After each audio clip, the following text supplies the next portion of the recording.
சூப்பரான tea shop bread omelette எப்படி செய்கிறது அப்படிங்கிறத பார்க்க போகிறோம். ஈவினிங் ஸ்நாக்ஸ் இது ரொம்பவே சூப்பராக இருக்கும். இப்போ 2 முட்டையை இந்த பவுலில் அடித்து ஊற்றிக்கலாம். இது கூட மஞ்சத்தூள், உப்பு, மிளகுத்தூள் போட்டு இது நல்லா மிக்ஸ் பண்ணி வச்சுக்கலாம். இப்போ க்ரீன் சட்னி ரெடி பண்ணுறதுக்கு மிக்ஸி ஜாரில் புதினா, கொத்தமல்லி, பச்சை மிளகா, பூண்டு, இஞ்சி, லைட்டாக லெமன் ஜூஸ் இஞ்சி விட்டுக்கலாம். இதை நைஸாக அரைச்சி தனியாக எடுத்து வச்சுக்கலாம். இப்போ தோசைக்கல்லில் பட்டர் போட்டு இந்த மாதிரி நல்லா ஸ்ப்ரெட் பண்ணிவிட்டு நம்ம மிக்ஸ் பண்ணி வச்சுருக்கிற இந்த முட்டையை இது கூட ஊற்றி அது மேலே ப்ரெட்டை வந்து ஒன் பை ஒன்னாக நம்ம எடுத்து வச்சுக்கலாம். இப்போ ஒரு ப்ரெட்டில் மயோனிஸ் வந்து இந்த மாதிரி எடுத்து வச்சுக்கலாம். அடுத்தது க்ரீன் சட்னி இன்னொரு ப்ரெட்டில் நம்ம வச்சுட்டு இது கூட மேலே சீஸை நம்ம வச்சுக்கலாம்.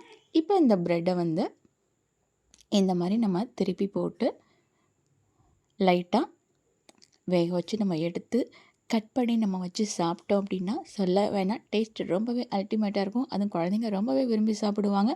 கண்டிப்பாக நீங்களும் இந்த மாதிரி ட்ரை பண்ணி பாருங்கள். நம்ம சேனலில் சப்ஸ்கிரைப் பண்ணாதவங்க சப்ஸ்கிரைப் பண்ணிக்கோங்க.